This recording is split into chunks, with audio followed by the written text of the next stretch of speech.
Hello, my name is Amanda Sullivan, Senior Program Developer at the National Girls Collaborative Project, or NGCP. NGCP brings together organizations committed to informing and encouraging girls to pursue careers in science, technology, engineering, and mathematics fields, STEM fields. And today I'm really excited because we are going to be talking about all things astronomy and space related, some of my favorite subjects. And I'm absolutely thrilled and honored that I'm here joined by Athena Brensberger. Probably a lot of you have heard of her. She is a passionate science communicator and astronomer whose goal is to make science more accessible and exciting for everyone.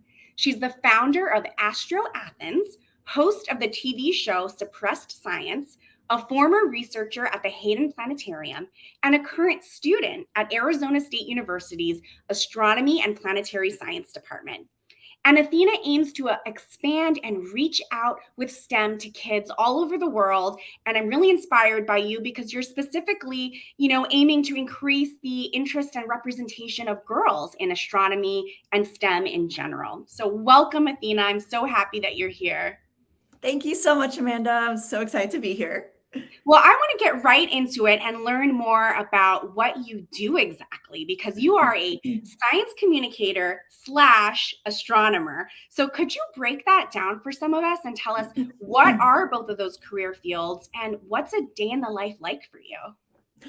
Yeah, so both of those career fields are pretty similar. I think that as an astronomer or as a biologist or really any kind of scientist in a field in STEM, you have to know how to communicate what it is that you're studying, what it is that you're researching. And so I think that being a science communicator as well as a scientist really do go hand in hand. Now, lately, I have been so much more of a full-time science communicator through my platform, Astroathens. So I make a lot of different space content here online. I work with different people in person and schools and different K through 12 schools and even universities. So that is more of the science communicator side. It's breaking down really fascinating and sometimes complex science subjects in hopefully a digestible and easy to absorb way.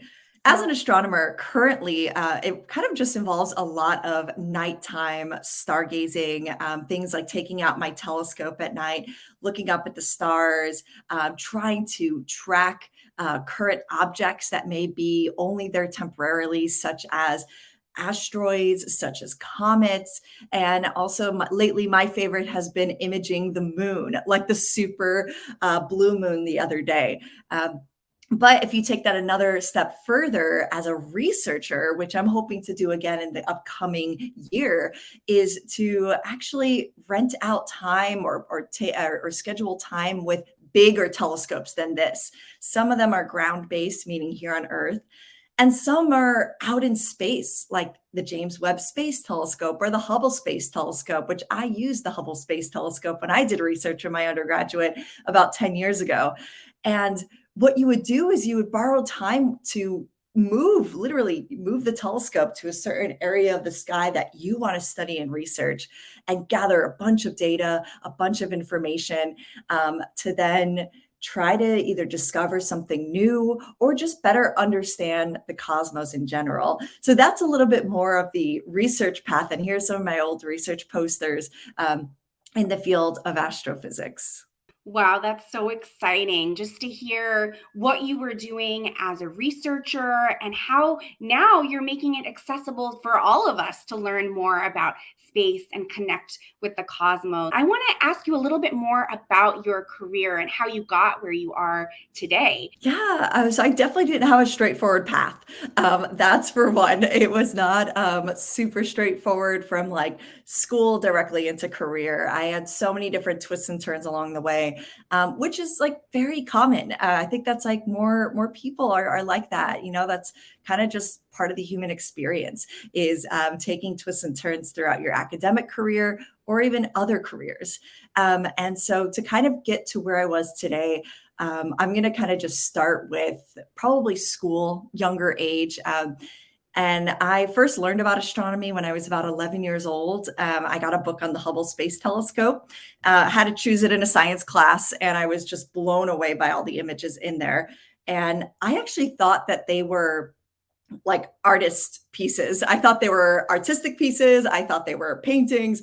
And I was blown away when I learned that they're actually real images taken by a telescope like this that's floating around in space, and that these areas are things called galaxies, that there are millions of stars within them, like our sun, and around them are millions of planets. And at 11 years old, I just had like an explosion of my brain thinking, oh my goodness, there has to be life elsewhere in the universe. And right at that moment, I just knew, I was like, I have to pursue this as a career. This feels like this is the ultimate job to have as a human being, is to try to find our place in the universe and see if there's life elsewhere. So it really started when I was about 11. And I just knew I needed to pursue this in some way or another. But at the same time, I was a dancer. I was a dancer since I was 3 years old. I've loved the arts. And so I kind of always had this mix between the two careers, or between the two passions. Actually went to the one high school in Brooklyn that actually had a planetarium, Edward R. Murrow High School.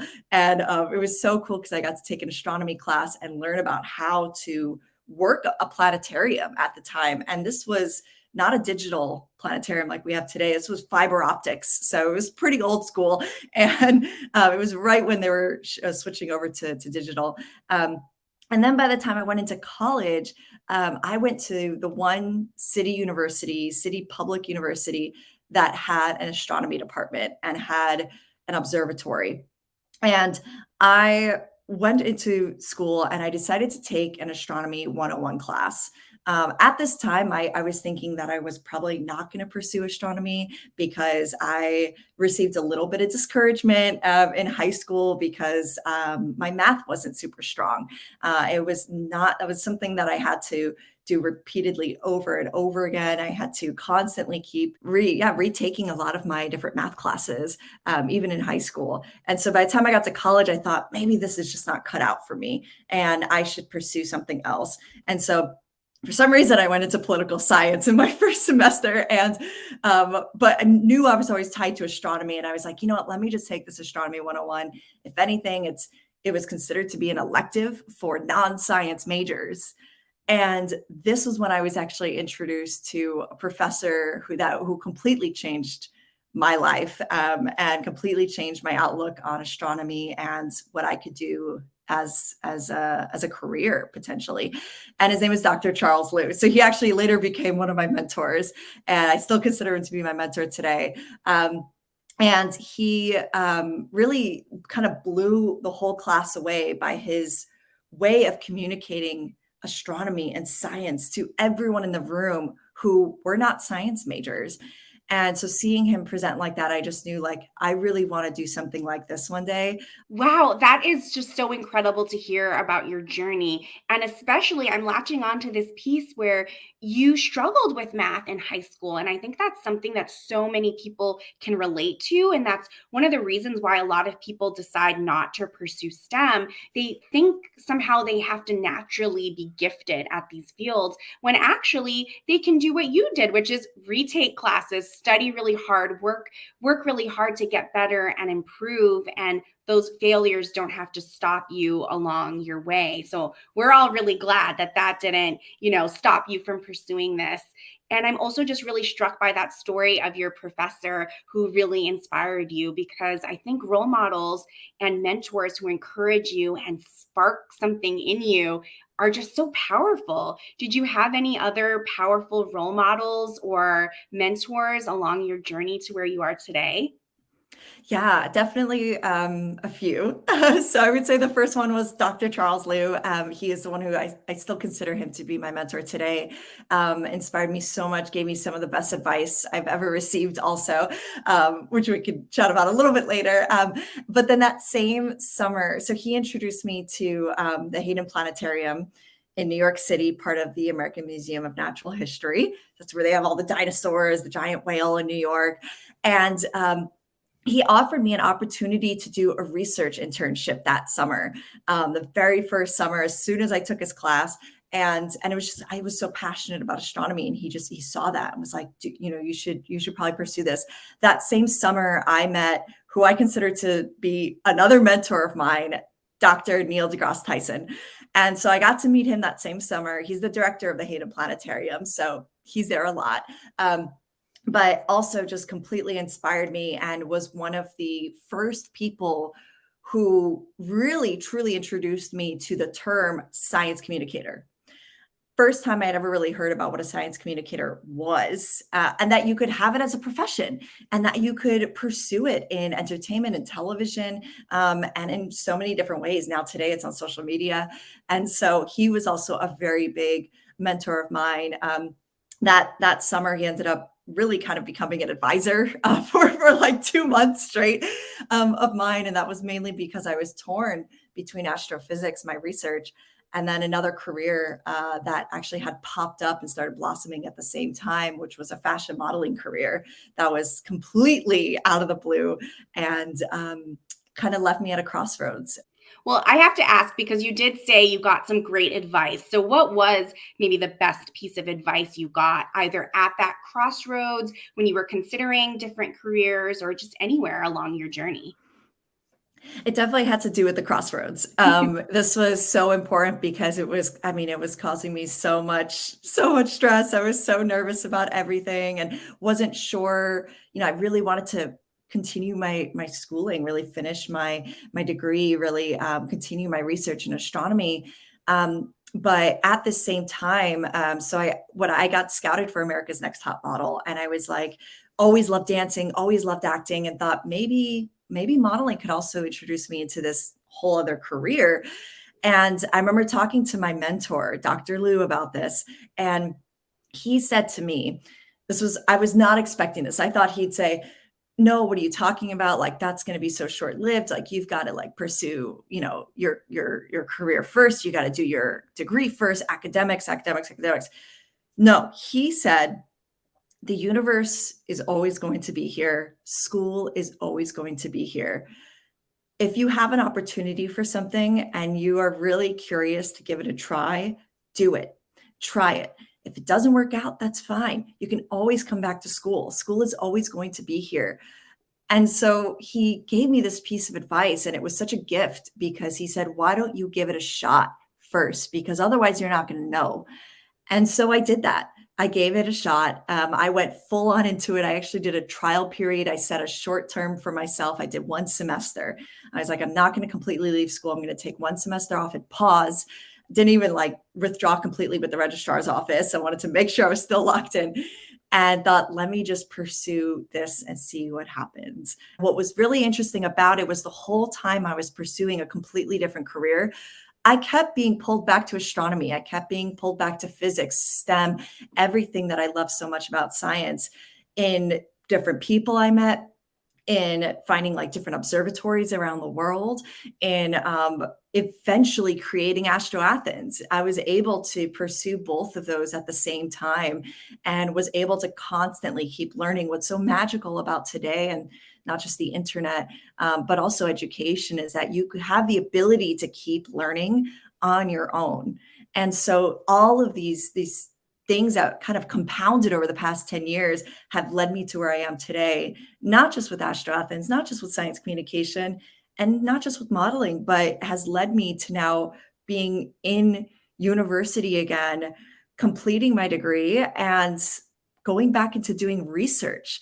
And there's just so much that I've learned along the way of connecting with people, of communicating. There's so many incredible organizations I've gotten to meet. And so it just led to this really wonderful journey. And it all ties back to that one piece of advice.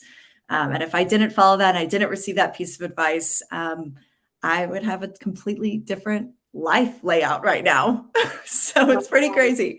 That is such incredible advice. And it's not every professor who would sit you down and give you that advice. What a gift to know that School will always be there. The cosmos will always be there. If you have a passion, go for it, because you don't want to be haunted by those what if. Well, I'm going to shift gears a little bit. We know that you are such an inspiring role model, and especially with your online presence in terms of getting young women interested in astronomy and STEM in general. And at NGCP, that's something we're passionate about. Our mission is to envision this world and act in this world where STEM fields are as diverse as the world that we live in. And we hope to get more representation of girls and women in STEM through our different initiatives and the way that we support educators. And this is something you're passionate about as well. So I just love to learn, when and how did this become a passion for you? Yeah, I mean, it's definitely important, and that's why I think it became a passion, was sort of just the importance of, um, having so much more of a mixture of different people in the STEM field, and that's from all different people of all walks of life, all looking differently also, and specifically having more girls and women in STEM. I think that what's been so wonderful about this journey, just personally speaking, like I did not let the fact that I'm a woman hold me back from pursuing any of this. And, I thankfully haven't really come across too much of that. I mean, other than, of course, on the internet, sometimes things will pop up of, unnecessary comments just because I happen to be female and I'm really passionate about science. I think that we live in a very fortunate time where there's just so many more interests to pursue in the field of STEM by not just men, but also women. And I think that there's something so valuable to be added to the table of STEM, by different views and different people and different walks of, as I mentioned before, as different walks of life. And so I became really passionate about this because I started having children, and especially younger girls, come up to me saying, "It's so cool that you do this and that you're interested in science, because I'm also interested in science." And I didn't really think it was a thing for girls because, like, my brother would say girls shouldn't do that. And I had a brother who said that too. And that first started when I was volunteering at museums. One of my first volunteer jobs was at the Intrepid Museum in New York City. It's a giant aircraft carrier, so it's a big Navy ship, has a bunch of airplanes on it, but they also have the first space shuttle, the Enterprise, which actually never went to space, but was very, very important. It was the prototype and went through a lot of testing. So this was kind of their space bubble, sort of the aircraft carrier. And while I was there, I just came across so many passionate young girls. I mean, ages 2 years old, 5 years old, 15 years old, who just maybe never really had that representation before, never really had that, yeah, just that idol, that figure, that just someone to sort of look to say like, hey, this is something that isn't really bound by a gender, because it shouldn't be. When you just think about it, it doesn't really make sense. And so it kind of is astonishing sometimes to me that that's still sort of looked down upon sometimes by some people, that girls shouldn't be pursuing this. But I don't think that that's necessarily going to be the case for much longer. And I think that that's not a strong argument or a point of view to have. And so I don't really see that as being something that's going to really be in the way anymore for girls to pursue science. Yeah, absolutely. And I think you touched on something when those girls came up to you and they had no idea that women like you were working in science related fields. If you don't have that role model or that idol or celebrity scientist to look up to that looks like you, whether it's your culture, your gender identity, or whatnot, it's hard to aspire to enter these fields or careers. And now I think maybe with social media, there's many more opportunities for us to find these people like you to look up to and learn from than maybe we had in the past. So do you feel like more digital creators and science communicators who are present online are making an impact and inspiring more youth because it's a little bit more accessible to find these people that you can look up to? Oh, definitely. Yes. I mean, I think that I mean, just me, I'm so inspired by so many other amazing science communicators online, whether it's Instagram, TikTok, YouTube. I mean, they just have inspired me to, for one, even pursue science communication online, create Astroathens. That's been a huge inspiration by other women in science that have created channels. I think that's something else that's been really important too is just people who are actively doing research in the lab or with certain space telescopes, or just really like who are actively working in academia, who are professors, and they have a social media presence. So maybe they're not actively like a science communicator, content creator, but they're kind of just sharing their journey along the way. And I think that's almost what's resonated a bit more than say like kind of what I'm doing, where like I am communicating certain science subjects, try to make it really easy and absorbable, and make it kind of fun to learn. But it's also those who are actively doing that research and sharing it directly with people online. And I think that's what's really going to be inspiring so many more girls to pursue this, because they get to actually have a lens now and look through what it's like to pursue these kinds of things and pursue these fields, where the traditional way is to do an internship and to actually do the research, which is still really important.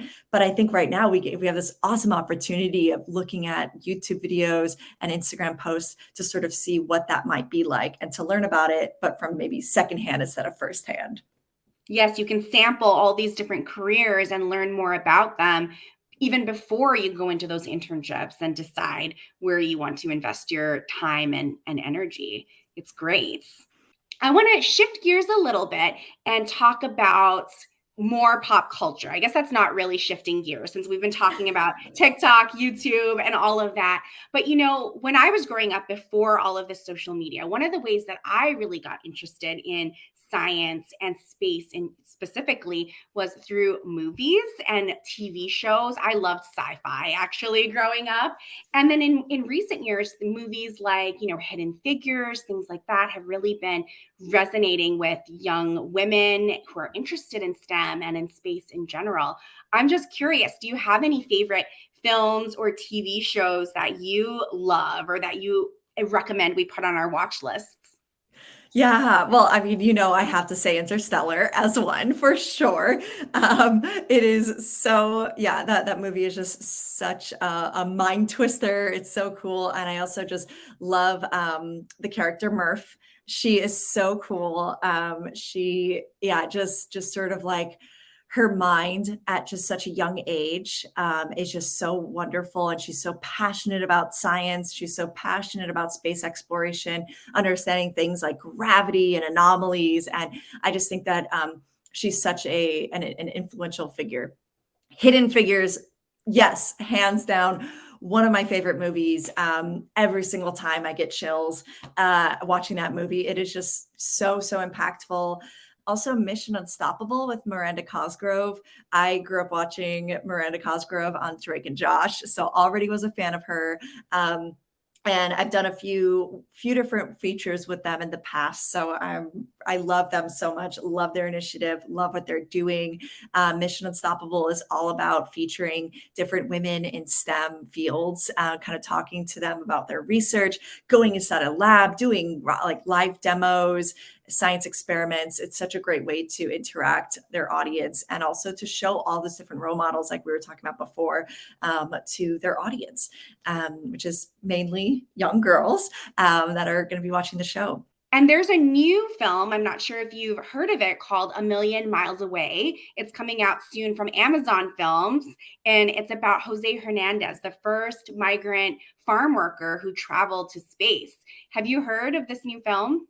I have. Yes. I have seen just a little bit so far. Got a sneak peek. Love it so far. I think that it's going to be such an impactful film for so many people around the world. I think Jose Hernandez's story really is important and impactful and needs to be told. So I'm really glad that they turned this into a movie. Just his journey alone is so fascinating, and his level of perseverance is so admirable. So I'm really excited for this film to be available. Absolutely, me too. I got the lucky opportunity to watch it early before it came out. At NGCP, we were developing an educational viewing guide with activities to go along with the film, and we'll link that in the description for anyone who's interested. And I was really struck by the perseverance as well. He had 12 applications to the NASA astronaut program. I think it was 11 failed ones, and then he got in on the 12th try, and it was so inspiring. And we don't always see all those failures. And you talked about that a little bit with your history with math and being a little bit discouraged from folks, because you weren't just naturally excelling right away.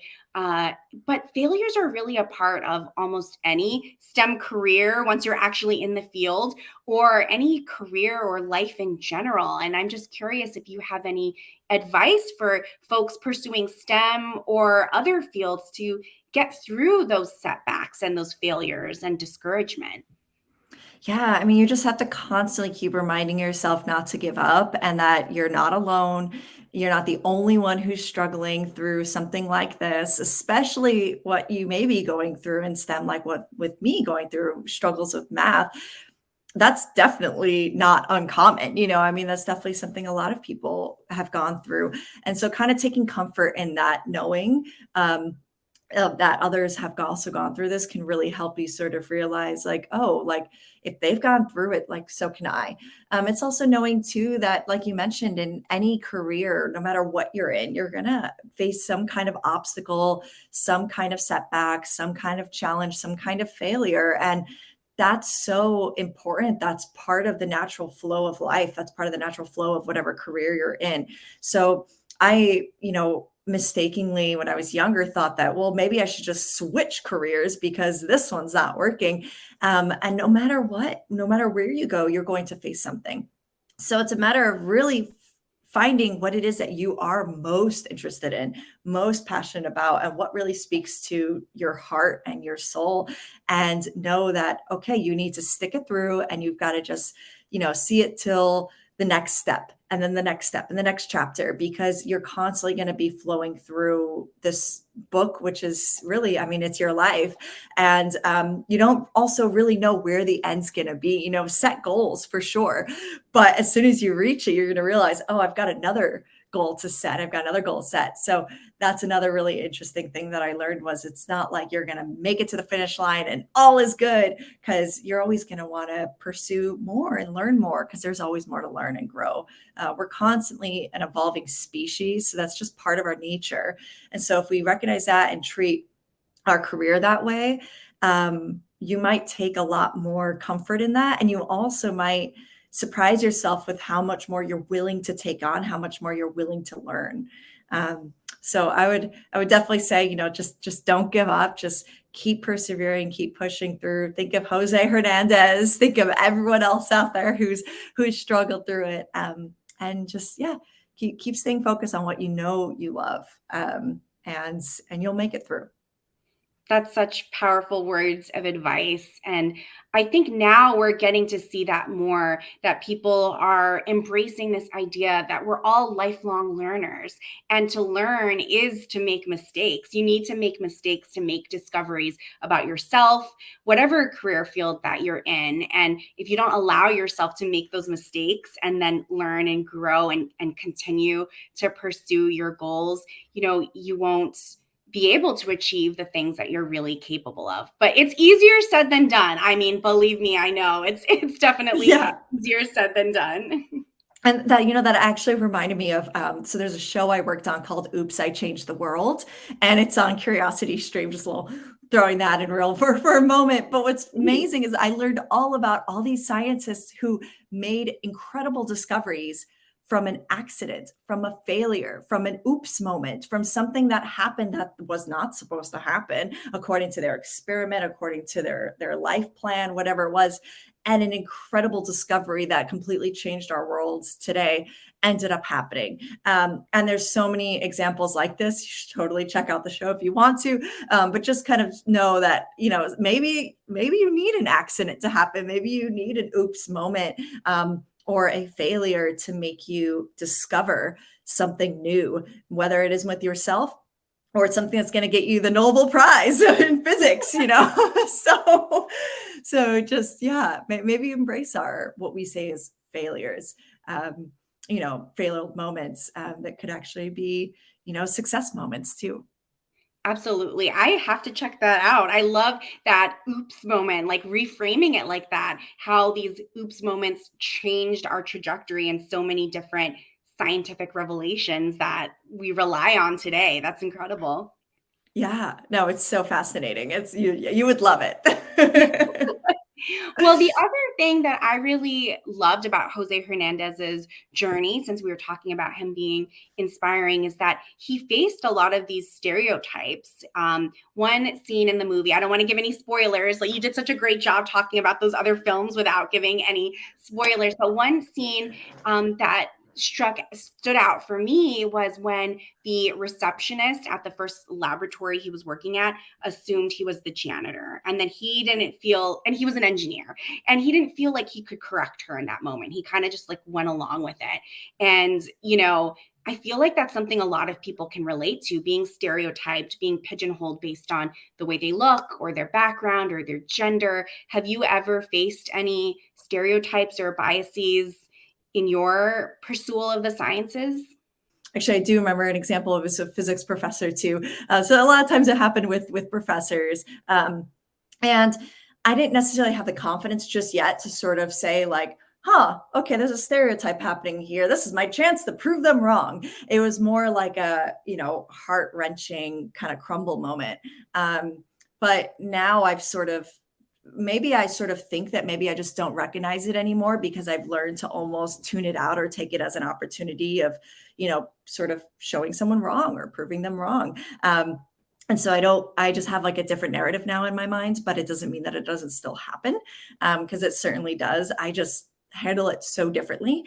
That's when the shift happened for me to sort of think of it in a way as like, a chance to prove them wrong and also a chance to sort of show and say, wow, I'm actually so unique in this way that it's sort of throwing some people off and it's making them think differently about me because of my appearance. And so instead of trying to sort of change them, because I don't imagine that that mindset is going to last much longer. We are all sort of having this mental shift now about what it means to look like a scientist, what it means to look like a researcher, what it means to look like a president of the United States, for instance, or an astronaut. And so I think that I think that we should probably embrace those moments as moments for us to recognize our uniqueness and that that's actually like a really important asset. And it's time to sort of now prove differently to the world and of course also yourself. Don't let that eat you up. Don't let that take you down because you know yourself better than this person who might be prejudging you. I think that's such powerful words of advice for any of the young women or anyone else listening and tuning in today. And I've had a lot of those moments like you where it was just heart wrenching. Like, I wish looking back in the moment, I had said something or I did something to really make it a teachable moment for that person. But sometimes it just eats you up and it's hard to do that in real time. But what you can do is shift your own narrative, like you said. You've given us already so many resources, so many great movies, apps, things to check out. Is there anything else that you want to share? Any last pieces of advice before we close out our conversation? No matter what, make sure that you have belief within yourself because, people are all people. We're all humans. We all feel different emotions. And as long as you can have that belief within yourself, that you are strong, you are intelligent, you are powerful, you are beautiful, you are unique, and you are, a healthy, strong human being, that you can achieve absolutely anything you want. And there is absolutely nothing that is holding you back. Nothing. And just remember this and constantly repeat it, to yourself, maybe even journal it, write it down. And anytime a moment that comes up, because it will come up, that might challenge that thought, pull up the thing you wrote down, pull up the belief in yourself, look in the mirror, get a whiteboard marker and write it on the mirror, a little like quote of the day, an inspirational message from someone who maybe you look up to. And just remember that. Remember how special you are, how strong you are, how capable you are. Thank you guys so much for having me today. This has just been so lovely chatting with you. And I hope that my message speaks to at least someone out there today. Well, it definitely spoke to me, and I know it's going to speak to so many people. Thank you so much for sharing all of your words of wisdom and all of the resources and time with us. We can all learn more about Athena by following her at Astroathens on all the different platforms. We'll link her website and all of her social media in our description. Thank you so much for being here today. And I think we should, end and get outside so we can look at the sky.